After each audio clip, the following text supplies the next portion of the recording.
Hi friends, ఈరోజు మళ్ళీ మీకోసం నేను ఇంకో చట్నీ చూపించబోతున్నాను. టిఫిన్స్లోకి ఏ టిఫిన్లోకైనా సెట్ అయిపోతుంది. అట్లు, ఇడ్లీలు, పునుగులు, ఎలాంటి టిఫిన్లోకైనా ఈ చట్నీ చేయండి, అద్దరిపోతుంది. టేస్ట్ అయితే చాలా బాగుంది. నేను చెప్పడం కాదు, ఒక్కసారి మీరు ట్రై చేసి ఎలా వచ్చిందో నాకు కామెంట్స్లో చెప్పండి. సూపర్ టేస్టీగా ఉంది, ట్రై చేయండి. ఇప్పుడు ప్రాసెస్, ఇంగ్రీడియంట్స్ చూసేద్దాము ఎక్కువ మాట్లాడుకోకుండా. పచ్చడి చూడండి ఎంత బాగుందో. మీరు కాస్త లూజ్గా కావాలనుకుంటే వాటర్ కలిపేసుకోండి, ఇబ్బంది ఏమి ఉండదు. ఆ చట్నీ అయితే సూపర్గా కుదిరింది. మీకు ఇప్పుడు చూపిస్తాను వీడియోలో ఇంగ్రీడియంట్స్ చూడండి. ఇప్పుడు ఇదిగోండి, ప్లేట్లో పెట్టాను ముందే. పుట్నాలు 1 కప్పు తీసుకున్నాను. ఏ కప్ అయినా పర్వాలేదు, 1 కప్పు తీసుకోండి. ఒక 8 ఎండుమిర్చి తీసుకున్నాను, సరిపోతుంది. చింతపండు చిన్న నిమ్మకాయ సైజ్ అంతా, 3 టొమాటోస్, 1 ఉల్లిపాయ సరిపోతుంది. టొమాటోస్, ఉల్లిపాయ కట్ చేసి పెట్టుకోండి. ఇంకా స్టవ్ వెలిగించేసుకొని కళాయి పెట్టేసుకొని ఆయిల్ ఒక 5 స్పూన్స్ అంత వేసుకుంటున్నాను. చిన్న స్పూనే కాబట్టి 5 స్పూన్స్ పడుతుంది. ఇంకా వేసుకొని దానిలో ముందుగా ఎండుమిర్చి వేసుకుందాము. ఎండుమిర్చి నేను ఇంకా హాఫ్కి కట్ చేయట్లేదు, పొడవుగానే వేసేసుకుంటున్నాను. వేసుకొని లో ఫ్లేమ్లోనే పెట్టుకోండి. ఫ్లేమ్ అయితే మాత్రం హైలో పెట్టద్దు. నేను చూపిస్తున్న విధంగా ఎండుమిర్చి వేసేసుకొని లో ఫ్లేమ్లో 3 మినిట్స్లో ఈజీగానే ఫ్రై అయిపోతాయి. కలుపుతూ ఫ్రై చేసుకోండి, ఈజీగానే ఫ్రై అయిపోతాయి. ఇంకా అవి ఫ్రై అయిన తర్వాత ప్లేట్లోకి పక్కకు తీసి పెట్టేసుకుందాము. కాస్త కలర్ మారితే సరిపోతుంది. మరి నల్లగా ఫ్రై చేయొద్దు ఎండుమిర్చిని. ఎప్పుడైనా సరే లో ఫ్లేమ్లో పెట్టుకుంటే మనకి దగ్గు రాకుండా ఈజీగా ఫ్రై అవుతాయి అన్నమాట. ఇదిగోండి, పక్కకు తీసి పెట్టేసుకొని అదే కళాయిలో ఆయిల్ ఉంది కదా, అదే కళాయిలో నేను ఇప్పుడు ముందుగా పుట్నాలు వేస్తున్నాను, ఉల్లిపాయలు వేస్తున్నాను. ఉల్లిపాయలు వేసుకొని అవి లైట్గా ఫ్రై అవుతూ ఉన్నప్పుడు తీసి పెట్టుకున్న పుట్నాలు వేసుకుందాము. పుట్నాలు కూడా ఫ్రై చేసుకుంటే మనకి బాగుంటుంది. పచ్చడి ఫ్లేవర్, టేస్ట్ 2 బాగుంటాయి. నేను ఇప్పుడు ట్రై చేశాను ఈరోజు, అందుకే చెప్తున్నాను. చాలా యమ్మీగా ఉంటుంది. ఎప్పుడు ఒకేలాంటి చట్నీలు తిని బోర్ కొట్టుంటుంది కదా, ఇలా కొత్తగా ట్రై చేస్తూ ఉంటేనే కదా మనకి కొత్తగా తిన్న ఫీలింగ్ ఉంటుంది. ట్రై చేయండి ఫ్రెండ్స్. కొత్తగా జీలకర్ర ఒక 1 స్పూన్ అంత వేసాను, చిన్న స్పూన్ తోటే సరిపోతుంది.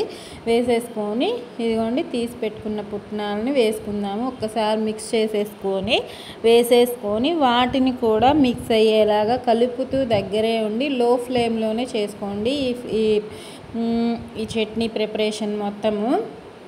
ఎందుకంటే మనం వేసిన ఇంగ్రీడియంట్స్ అంతా చక్కగా ఫ్రై అవుతాయి అన్నమాట. లో ఫ్లేమ్లో, హైలో పెడితే మాడిపోయే ఛాన్సెస్ ఉంటుంది, వేగకుండా అలా ఉండిపోతాయి. ఇలా లో ఫ్లేమ్లో దగ్గరే ఉండి కలుపుతూ ఫ్రై చేసుకుంటే ఈవెన్గా ఫ్రై అవుతాయి అన్నమాట. ఇవి కాస్త ఫ్రై అయ్యాయి అనుకున్నప్పుడు కట్ చేసి పెట్టుకున్న టొమాటోస్ని వేసేసుకుందాము. టొమాటోస్, చింతపండు కూడా వేస్తే కాస్త ఈ తడితోటి మగ్గుతుంది. మగ్గినట్టు అయ్యి మనకి టేస్ట్ యమ్మీగా ఉంటుంది. కొంచెమే వేసుకోండి. ఎక్కువగా పులుపు తినే వాళ్ళు ఉంటే ఇంకొంచెం వేసుకోండి. నాకైతే ఈ చట్నీకి ఇంత సరిపోతుంది, ఎక్కువగా అవసరం లేదు. ఎక్కువ వేస్తే నాకైతే పుల్లగా ఇష్టం ఉండదు. మీరు తింటూ ఉండండి ఇలాగా.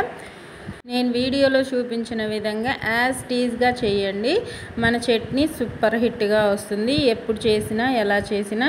ఒక 1 స్పూన్ అంత సాల్ట్ వేస్తున్నాను, చట్నీకి సరిపడా వేసేసుకొని ఈ టైంలో వేస్తే ఇప్పుడు మనం వేసిన ఇంగ్రీడియంట్స్ కూడా ఈ సాల్ట్ తోటి కాస్త మగ్గినట్టు అనిపిస్తాయి అన్నమాట, మగ్గుతాయి సాల్ట్ వల్ల. ఇంకొక 10 మినిట్స్కి చూడండి రెడీ అయిపోయాయి. స్టవ్ ఆఫ్ చేసేసుకుందాము. స్టవ్ ఆఫ్ చేసేసుకొని తాలింపుకు పెట్టేసుకున్నాను. అంతలోపు ఇవి చల్లగా అవుతాయి అన్నమాట. అవి చల్లారేలోపు తాలింపుకు పెట్టేసుకుందామండి. ఇదిగోండి, స్టవ్ పైన పాన్ పెట్టేసుకొని 3 స్పూన్స్ అంత ఆయిల్ వేసుకుంటున్నాను. ఇదే స్పూన్ తోటి సరిపోతుంది, ఎక్కువ అవసరం లేదు. వేసేసుకొని తాలింపు మాత్రం హై ఫ్లేమ్లోనే పెట్టేసుకుంటున్నాను, ఈజీగానే ఫ్రై అయిపోతాయి కాబట్టి. ఇంకా తాలింపు గింజలు 1 స్పూన్ వేసుకుంటున్నాను, చిన్న స్పూన్ తోటి. జీలకర్ర ఒక 1/2 స్పూన్ వేస్తున్నాను. నేను చూపించే స్పూన్ తోటైతే 1/2 స్పూన్ వేసుకుంటున్నాను, సరిపోతుంది. ఇంకా ఇవి లైట్గా ఫ్రై అయిన తర్వాత కరివేపాకు లాస్ట్లో వేసుకుందాము, 2 రెమ్మలు. గ్రీన్గా చాలా బాగుంటుంది తాలింపులో, లాస్ట్లో వేస్తే క్రిస్పీగా ఉంటుంది, గ్రీన్ కలర్లో ఉంటుంది. ఇలా వేసుకొని ట్రై చేయండి, సూపర్గా ఉంటుంది.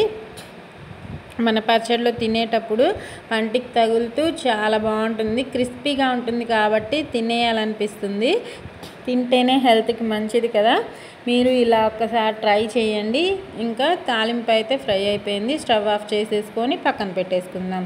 అది తాలింపు వేసుకునే లోపు ఈ ఇంగ్రీడియంట్స్ అన్నీ చల్లారిపోయాయి.